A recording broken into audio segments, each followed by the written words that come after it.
दोस्तों 1970 का दशक भारतीय क्रिकेट के लिए बेहद खास था। इसी दशक में भारत ने पहली बार इंग्लैंड और वेस्टइंडीज़ के खिलाफ टेस्ट सीरीज जीती थी। इसी दशक में भारत ने पहली बार विदेशों में जीत दर्ज की थी।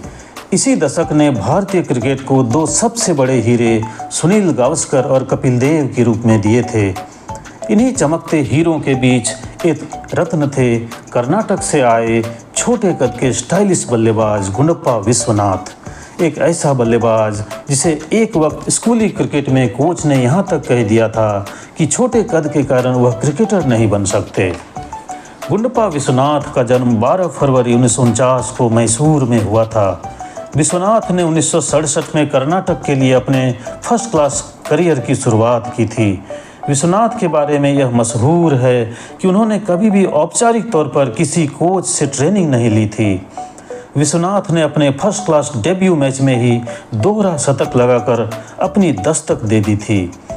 गुंडप्पा विश्वनाथ की खासियत उनकी बेहतरीन कलाइयाँ थी, एक ही वक्त पर बेहद मजबूत लेकिन साथ ही बेहद लचीली। उनकी कलाइयों की यही खासियत उनके स्क्वायर कट में दिखती थी, जो उनकी पहचान बन गई और लंबे समय तक स्क्वायर कट की भी पहचान विश्वनाथ ही रहे। तेज़ रफ्तार के वेस्टइंडीज़ या ऑस्ट्रेलिया के गेंदबाज हों या फिर पाकिस्तान और इंग्लैंड के बेहतरीन स्पिनर, विश्वनाथ की कलाइयों के प्रहार से कोई नहीं बच पाया और इसकी शुरुआत उन्होंने अपने पहले टेस्ट से ही कर दी थी। ऑस्ट्रेलिया के खिलाफ विश्वनाथ ने कानपुर में 1969 में टेस्ट डेब्यू किया था। विश्वनाथ पहली पारी में 0 पर आउट हो गए, लेकिन अपनी गलतियों से सबक लेकर उन्होंने दूसरी पारी में बेहतरीन 137 रन बना डाला। यहाँ से शुरू हुआ सिलसिला अगले 91 टेस्ट तक चला। इस दौरान उन्होंने ऑस्ट्रेलिया से लेकर वेस्टइंडीज़ के खिलाफ जमकर रन बनाए। इन दोनों टीमों के खिलाफ विश्वनाथ ने बेहतरीन प्रदर्शन किया। ऑस्ट्रेलिया पर वह खास तौर पर काफ़ी बरसे और 31 पारियों में 53.03 की औसत से 1538 रन बनाए, जिसमें 4 शतक तथा 9 अर्धशतक शामिल थे। वहीं विंडीज़ की खौफनाक पेस बैटरी के सामने विश्वनाथ ने 28 पारियों में 53.88 की औसत से 1455 रन बनाए, जिसमें 4 शतक तथा 9 अर्धशतक शामिल थे। विश्वनाथ ने लगातार 14 साल तक भारतीय टीम के लिए अपनी सेवाएं दी और इस दौरान कई शानदार जीत के गवाह बने। गुंडप्पा विश्वनाथ ने अपने करियर में 2 टेस्ट मैचों में कप्तानी भी की। पहला टेस्ट मैच इंग्लैंड के खिलाफ मुंबई के वानखेड़े स्टेडियम में था। इस टेस्ट मैच में पहली पारी में भारतीय टीम ने 242 रन बनाए थे। जवाब में इंग्लैंड ने 246 रन जोड़े, जिसमें इयान बोथम का शानदार शतक शामिल था। इस मैच में इंग्लैंड की बैटिंग के दौरान अंपायर हनुमंत राव ने विकेटकीपर बल्लेबाज बॉब टेलर को आउट दे दिया था। टेलर वापस पेवेलियन जाने के लिए क्रीज भी छोड़ चुके थे, लेकिन गुंडप्पा विश्वनाथ को लगा कि सैयद किरमानी ने जब बॉब टेलर का कैच पकड़ा तो कैच लेने से पहले गेंद ज़मीन को छू गई थी, जिसे अंपायर देख नहीं पाए थे। विश्वनाथ ने अंपायर से बात कर आउट की अपील को वापस ले लिया और बॉब टेलर को बल्लेबाजी के लिए वापस बुला लिया।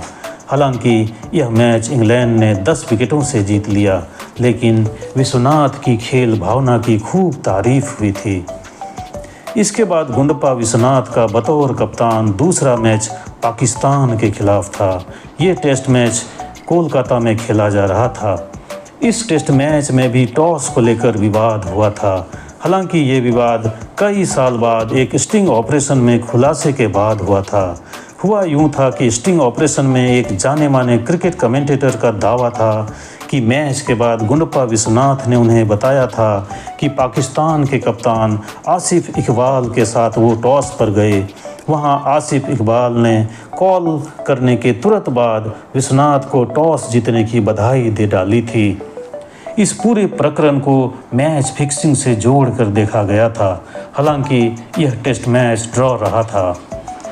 विश्वनाथ ने भारत के लिए 91 टेस्ट खेलकर 41.93 की औसत से 6080 रन बनाए।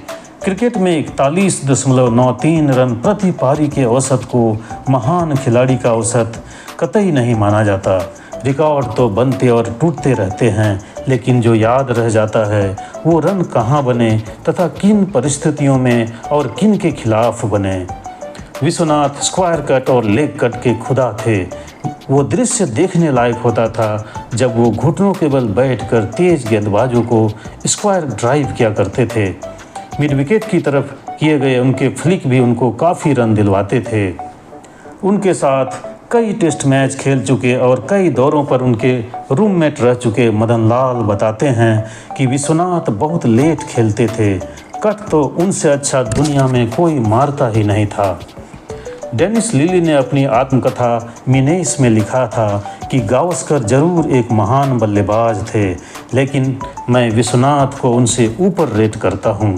वो ऑस्ट्रेलिया के खिलाफ खेलने वाले सर्वश्रेष्ठ भारतीय बल्लेबाज थे, जिन्होंने हमारे खिलाफ एक के बाद एक कई बेहतरीन पारियां खेली।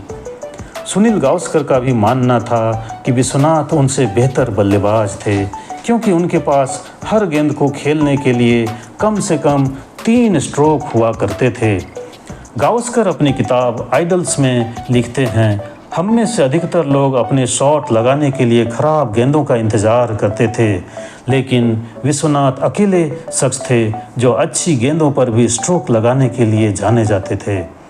विश्वनाथ को टाइगर पटौदी और बिशन सिंह बेदी के नेतृत्व में मुझसे पहले भारत का उपकप्तान बनाया जाना चाहिए था। इसकी वजह यह थी कि वो मुझसे सीनियर थे और लोकप्रियता और क्रिकेट की समझ में उनका कोई सानी नहीं था। ये थे सुनील गावस्कर के शब्द। 1978 के पाकिस्तान दौरे में जब फैसलाबाद टेस्ट में विश्वनाथ ने शतक लगाया तो वो टेस्ट खेलने वाले सभी देशों के खिलाफ शतक लगाने वाले पहले भारतीय बन गए। रवि शास्त्री अपनी किताब players in my life star gazing में लिखते हैं, हेलमेट से पहले के समय में विश्वनाथ शायद तेज गेंदबाजी को खेलने वाले दुनिया के सबसे बेहतरीन बल्लेबाज थे। उनमें तेज गेंदबाजों के खिलाफ जवाबी हमला करने की गजब की क्षमता थी। विश्वनाथ के करियर की खास बात यह रही कि जब जब उन्होंने शतक लगाया, भारत वो टेस्ट नहीं हारा। या तो उस टेस्ट में भारत की जीत हुई या उनके खेल की बहुत तारीफ की गई।